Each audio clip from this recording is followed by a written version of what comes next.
Votre invité à présent dans la grande interview en direct sur Boursorama, c'est Nordine Hachemi, le PDG de Kaufman & Broad. Bonjour. Bonjour. Merci d'être là avec nous en direct sur Boursorama. Vous avez publié hier soir en après-bourse vos résultats. Alors c'est vrai qu'on entend partout que c'est une catastrophe et c'est vrai que les indicateurs globaux du marché du neuf, de la construction du logement sont quand même catastrophiques. Des ventes, je les cite, des ventes de logements neufs qui s'effondrent de 40% au deuxième trimestre au niveau global, pas chez vous. Des réservations qui sont en baisse de 30%. Et vous faites mieux quand on regarde vos résultats. Ça m'a surpris, mais c'est vrai que 12%, une baisse de 12,6% on est précis sur 9 mois des réservations. On est sur le triple, une triple baisse, moins 35 et quelques pourcents sur 9 mois sur l'ensemble du marché. Votre chiffre d'affaires est prévu pour en augmentation de 6 à 10% sur 2023. Juste comment vous faites pour surperformer quand tout le monde va mal ? Alors, c'est vraiment lié aux spécificités de notre modèle que j'ai la chance de présenter à chaque résultat et en particulier chez vous, où depuis des années, pratiquement 10 ans, on a, nous, comme principal objectif, c'est de commercialiser rapidement nos programmes. Ça veut dire qu'on détermine la valeur de nos programmes, enfin, en particulier les coûts qui vont être acceptables en fonction de la rapidité avec laquelle on pourra vendre nos produits. Ça se traduit par quoi ? Par le fait qu'on est à même de mettre sur le marché des logements qui tiennent compte des conditions de marché du moment. Que ce soit la fiscalité, que ce soit les aspects législatifs. En général, c'est 3 ans. On dit qu'entre le moment où un promoteur lance un projet et où ça sort de terre, il faut 3 ans. Vous réduisez ce délai ? Nous, on est plutôt à 18 mois et ça se traduit notamment, par exemple, par un besoin en fonds de roulement pour un terme très financier qui est très faible. Tout à fait, qui est très très faible. Et puis, très concrètement, par le fait qu'on n'a absolument pas de dette, et ça fait plusieurs années qu'on n'a pas de dette. Et ça nous permet d'avoir des produits adaptés aux conditions de marché. Donc aujourd'hui, nos produits sont très orientés sur les ventes en bloc, tiennent compte de la hausse des taux, mais même d'ailleurs pour les particuliers. Donc tout ça, c'est intégré et on n'a pas l'inertie, le poids d'opérations qu'on aurait lancées il y a plusieurs années. C'est le cas de vos concurrents Nexity, Altarea, qui eux, pour le coup, donc, sont sur des délais plus longs entre le moment où ils commercialisent et le moment où c'est vendu aux particuliers et qui... C'est ça qui fait la différence ? Je ne parlerai pas de mes concurrents directement, mais du marché en général. De la dette, c'est important la dette, je ne me suis pas arrêté là-dessus. Donc il n'y a pas de dette quand vous faites des opérations ? Non, on est en dette nette négative, si on peut dire. C'est-à-dire qu'on est Comment vous faites en sur cette opération ? Parce que comme on les vend vite, on n'a pas besoin on n'a pas de dette générée par notre activité. Pour illustrer, le marché, par exemple, aujourd'hui est à peu près à 18 mois de taux d'écoulement. Ce qu'on appelle le taux d'écoulement, c'est si vous faites une photo sur l'ensemble de l'offre qu'un promoteur a à vendre, c'est le temps qu'il lui faut pour tout vendre. Ouais. Nous, on est à peu près 6 mois. Donc on est toujours soit la moitié, soit le tiers du temps nécessaire au marché. Plus vite. Comment vous faites pour vendre plus vite ? Bien, comme je vous dis, on est très rigoureux sur les prix. On part de ce qui va être acceptable par nos clients en termes de prix. Et à partir de là, on va décider de faire une opération ou pas en fonction des prix du terrain notamment et des coûts de construction. Donc on va pas chercher à courir après le volume, ce qu'on n'a pas fait ces dernières années. Donc on a eu moins de croissance que le marché, certainement en volume, mais une croissance plus rentable. Dans les bonnes années, c'est ça. Donc on est particulièrement efficace en période de crise. Et donc, quand on voit que vous confirmez vos objectifs financiers pour 2023, encore une fois, chiffre d'affaires en hausse attendu de 6 à 10%, sur cette année, résultat net en hausse de 20% attendu. Donc la crise immobilière, dont on nous rebat les oreilles quotidiennement, est sans effet ou avec effet limité sur vos comptes ? Non, elle est bien réelle. Elle est bien réelle. On verra que 2024, on aura certainement encore une année compliquée au niveau de l'activité logement. Cette année, on a une activité qui est assez dynamique, donc on est en baisse sur le logement, donc ça on le retrouvera à un moment donné dans l'activité future. En termes de vente, vous devriez faire combien de ventes cette année par rapport à 2022 ? Je pense qu'on restera dans les moins 12, moins 15% qu'on a annoncé depuis le début de l'année. En quantité, là où le marché fait 2 fois pire. Aujourd'hui, nous, d'après les études qu'on a faites, parce qu'on est un peu décalé par rapport aux statistiques du gouvernement, les études qu'on fait nous amènent sur les 9 mois à moins 35%. là où on est à moins 12%. En termes de réservation. En termes de réservation. Après, la croissance, la performance économique est aussi alimentée par un grand projet qu'on a mis dont on a démarré les travaux, Gare d'Austerlitz, et qui a contribué aussi à la performance économique cette année. Et ce qui explique aussi une croissance assez importante du résultat. Et ce qui explique un cours de bourse qui se tient, depuis le début de l'année, vous êtes quasiment à étal, là où les autres, chaque année, Nexity, moins 48%, Altaria, moins 32% depuis le début de l'année, le cours boursier surperforme. C'est déjà un motif de satisfaction? Oui, alors comme les collaborateurs de Kaufmann et Broad ont 12% du capital, c'est un point important pour nous, bien évidemment. Parce qu'on est actionnaire, on fonctionne un peu comme une entreprise familiale et donc on est sensible à la valorisation de notre action. Mais encore une fois, on s'inscrit dans la durée. Les cours de bourse, c'est une photo à un instant donné. On ne peut pas piloter une entreprise uniquement avec les cours à court terme. Mais à long terme, notre stratégie, c'est une croissance profitable et puis surtout solide au niveau du bilan, et on s'y tient, et pour le moment c'est vrai que c'est plutôt une bonne option. Voir des concurrents dont le cours boursier baisse de 50% quand le sien reste stable, ça donne des idées en matière de croissance externe. C'est pas des opportunités aussi de faire une bonne affaire? Je sais pas quel est le flottant des gros concurrents, mais vous vous dites pas, tiens, peut-être ça pourrait être intéressant de regarder les petits copains? Alors on a vu, on nous présente beaucoup de dossiers de croissance externe, d'acquisition de promoteurs sur le territoire français. D'autant que vous n'avez pas de dette, manifestement, donc c'est l'occasion d'en voir un petit peu. Mais quand beaucoup de dossiers arrivent dans une situation un peu compliquée, on n'est pas des magiciens. C'est-à-dire que quand les projets qui sont engagés ont été engagés sur des prix de terrain trop élevés, des coûts de construction élevés, et que tout est engagé, dans les conditions de marché d'il y a 3 ans. Exactement. C'est très difficile. On n'est pas des magiciens, on ne peut pas remonter le temps, et donc souvent c'est souvent compliqué de récupérer ce genre de situation et puis de les remettre sur les rails. Bon, et au global, sur le marché, quand on voit les chiffres, encore une fois, je les ai donnés, baisse de 40% des ventes de logements neufs. Au global, pour le marché, quand on écoute notamment la patronne Nexity ou d'autres, la situation est quand même catastrophique. Or, cet automne, est-ce que le pire est passé? On dit que c'est même pire qu'au moment du premier confinement. Il faut regarder deux choses. Il faut d'abord, est-ce qu'il y a besoin de logements ou pas en France? La réponse est oui. Exactement. Et donc, il faut simplement se dire qu'effectivement, on a beaucoup de paramètres qui ont été modifiés en même temps, la fiscalité, les taux d'intérêt, etc. Par contre, on est sur un marché extrêmement profond au niveau des besoins. Donc, à nous d'adapter les produits aux besoins du marché. Et ça, on le fera.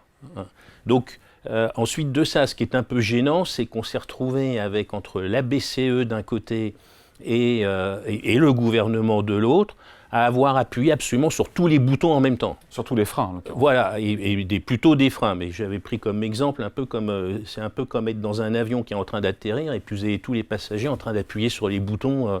Ça met un peu le bazar, pour parler poliment. Et donc, on a changé la fiscalité, on a changé le Pinel. Ça aurait pu être fait il y a longtemps de supprimer le Pinel quand les taux d'intérêt étaient bas. Pourquoi pas? Et à condition de dire, je vais remplacer les investisseurs locatifs qui font de l'investissement immobilier locatif particulier par des institutionnels. Et voilà comment je rends le produit institutionnel plus attractif. Donc ça a été fait au moment où les taux montent de manière historique, enfin, à un rythme jamais vu. En même temps, il y a la zéro artificialisation des sols qui arrive. On a la suppression de la taxe foncière qui n'incite pas... la taxe d'habitation. Non, la taxe foncière. La taxe d'habitation, oui. Pardon, exact, oui, excusez-moi, qui n'incite pas les maires à bâtir. Expliquez-nous pourquoi c'est intéressant ça. Pourquoi ça ne pousse pas les maires à bâtir? Parce que quand un maire autorise des logements, il va se retrouver donc avec des familles, des habitants qui vont avoir des besoins de services, exactement, qui sont financés par la ville. Et jusqu'à présent, un maire avait comme levier pour financer ses services supplémentaires la taxe d'habitation. Eh oui. Vous la supprimez. C'est remboursé à l'euro près. Oui, mais ça, c'est une promesse d'un État, vous venez d'en parler, qui n'a plus d'argent. Donc, un maire peut avoir des doutes quant à la solidité de la promesse de compenser la suppression de la taxe d'habitation. Et donc, s'il octroie des permis de construire pour avoir des nouveaux résidents, il ne sait pas comment financer les services. Les écoles, les services publics locaux. Voilà. les transports, etc. Et donc ça, c'était un frein côté production. Vous ajoutez la hausse des taux qui s'est faite de manière ridicule au niveau du rythme. C'est du jamais vu, cette augmentation des taux, parce que la BCE... Parce qu'on s'est pris trop tard aussi. Voilà, trop tard, et trop vite. Et puis les Américains ont fait pareil. Hein. Oui, mais les Américains, la Banque centrale américaine, elle a une spécificité, c'est qu'elle pilote à la fois l'économie, l'emploi et les taux. Nous, elle est monotâche. L'inflation. L'inflation est à 2%, donc qui date d'il y a 25 ans quand même, le programme. Hein. Donc à la fois, c'est une crise de l'offre et de la demande que subit le marché du logement, on l'a dit. Et niveau demande, je voyais des désistements à hauteur de 50% au niveau national. Mais c'est colossal, je crois que la moyenne... En moyenne, c'est quoi? C'est 15% le taux de désistement? Oui, entre 20 et 30, entre 20 et 30%. Oui, alors, mais ça, il y a un phénomène aussi, c'est qu'à force de dire que ça va mal, ça finit par mal aller. Encore une fois, on ne va pas dire non plus que ça va bien alors que ça va mal. Hein. Non, mais il faut revenir à l'essentiel. On a des besoins de logement. Encore une fois, ce serait catastrophique si le marché était obsolète. Si vous disiez, vous fabriquez des produits dont plus personne n'a besoin. C'est là où moi je veux être optimiste en disant on est sur un marché dont les besoins sont profonds, vont même s'amplifier. On a oublié de parler de la transition énergétique, mais nos logements sont extrêmement performants en termes d'impact environnemental. On est en train de supprimer des millions de logements du parc locatif avec cette loi qui fait peur d'ailleurs sur ce qu'on appelle les passoires thermiques. Ouais. Donc on est sur un marché extrêmement profond. Le marché va s'adapter et les logements seront construits. Ouais, sauf qu'en attendant, on risque de vendre a priori cette année, c'est ça, 90 000 logements, j'ai vu le chiffre, dans le neuf. Avant le Covid, on était à 160 000, donc cette crise du logement va s'amplifier. Ça va, tout à fait, mais encore une fois, on finira par les construire. Par contre, ce qui est en train de se passer aujourd'hui et qui est une vraie catastrophe, c'est pour nos concitoyens, c'est qu'on est en train de on va faire exploser les prix des loyers. Alors bien sûr, le réflexe, ça consiste à dire je bloque les loyers. Enfin, on voit bien. Après, maintenant, on va dire on va taxer les résidences secondaires. On est toujours dans la punition et jamais dans l'action. Et au lieu de se dire que fait-on pour construire plus de logements? Donc je pense on a créé un environnement autour du logement assez chaotique. À moyen terme, on sait qu'on construira à nouveau des logements. Il y a une période comme ça qui va être un peu chahutée. Et c'est là où nous sommes relativement sereins dans cette période, parce qu'on a un bilan très solide qui nous permettra de traverser cette période. Qui va durer combien de temps? Cette crise du logement peut durer combien de temps? Plusieurs années, m'a dit le patron d'Altaria Cogedim. Votre invité précédent a répondu à la question en disant... C'était sur les hausses d'impôts à venir. Voilà, mais c'était une réponse d'économiste en général. On ne dit pas quand, et je ne me rappelle plus de son expression, on n'est pas précis sur les dates. Plusieurs années, c'est difficile à dire, parce que je pense que je ne crois pas que ça dure plusieurs années, parce que face à l'urgence, à un moment donné, il va falloir les construire, les logements. Vous ne pouvez pas continuer d'avoir des étudiants qui, on voit bien sur les marchés les plus mobiles, les résidences étudiantes, c'est juste une catastrophe pour un étudiant aujourd'hui. Donc on voit là, il y a moins de filets de sécurité parce que c'est des baux beaucoup plus courts. Et on voit l'effet délétère de cette absence de politique logement. Sauf qu'en général, quand il y a une crise, notamment on le voit dans le logement ancien, il y a un ajustement qui est très faible, mais quand même sur les prix. Mais dans le neuf, pas du tout. Dans le neuf, on est toujours en hausse, malgré la crise. Une hausse des prix de 4 à 5%. Et là, je me dis, mais c'est ahurissant. Là, je me tourne vers vous, mais je poserai la même question quand j'aurai la patronne de Nexity ou le patron d'Altaria Cogedim. Pourquoi vous ne faites pas plus de choses pour baisser vos prix? Il y a les coûts de construction et les prix de terrain qui sont embarqués sur le passé fait que les prix bougent peu. Ensuite de ça, sur certains promoteurs, sur des stocks physiques, c'est-à-dire qui ont besoin de remonter du cash, de la trésorerie très rapidement, vont faire des efforts de prix. Là, on est dans les moyennes. Les prix baissent pas parce que les coûts de fabrication sont toujours élevés. Après, c'est vrai qu'il y a beaucoup de... Certains disent que c'est un petit peu l'heure des soldes dans le neuf, avec pas mal de rabais qui sont consentis ou des promos du type on vous offre la cuisine, équipée, installée, les frais notaires sont offerts, etc. Ces offres promotionnelles, est-ce que vous en faites? Est-ce que ça marche toujours? Bon, il y a toujours eu des offres sur des programmes qui sont qui vont être. Alors c'est des queues de programmes, c'est en fait typiquement les appartements familiaux, on les vend plutôt en fin de programme parce que les familles ont besoin de se projeter précisément sur un délai de livraison par exemple. Donc là il y a toujours eu ces aides, mais il faut savoir que dans le logement neuf, vous ne construisez pas à perte volontairement, c'est-à-dire l'ajustement il se fait sur le volume, sur la baisse de volume, pas sur le prix. Si le pouvoir d'achat des clients ne permet pas d'acheter un logement aux conditions économiques du moment, le programme ne se fait pas. Donc vous pouvez avoir une baisse de prix pour solder le passé, mais vous n'aurez juste pas de logement, c'est ce que vous disiez tout à l'heure, on tombe à 90 000. Donc l'ajustement il se fait non pas sur une baisse de prix, mais par les volumes. Est-ce que vous attendez, vous espérez que le gouvernement va faire un geste fiscal pour le secteur dans son projet de budget qu'on ne voit pas pour l'instant? On parle d'un recalibrage possible du prêt à taux zéro. Vous attendez quelque chose? Parce que quand même ça va mal, le secteur va mal, même si vous surnagez. Oui, j'allais dire malheureusement, il va y avoir des mesures qui vont être prises dans l'urgence. On ne sera toujours pas dans la stratégie, on ne sera toujours pas dans l'accompagnement de construction de logements. Aujourd'hui, la construction du logement neuf, pour l'essentiel, c'est de l'investissement locatif. Que ce soit des particuliers qui achètent pour mettre en location, ou des institutionnels, ou des bailleurs sociaux, des institutionnels privés. Le PTZ, il est plutôt orienté sur l'accession, et donc ça peut aider le marché ancien. Ce sont les premiers pénalisés, les primo-accédants. Tout à fait. Donc eux ça peut aider cette part de marché, mais pour moi, l'essentiel tourne autour de l'investissement locatif.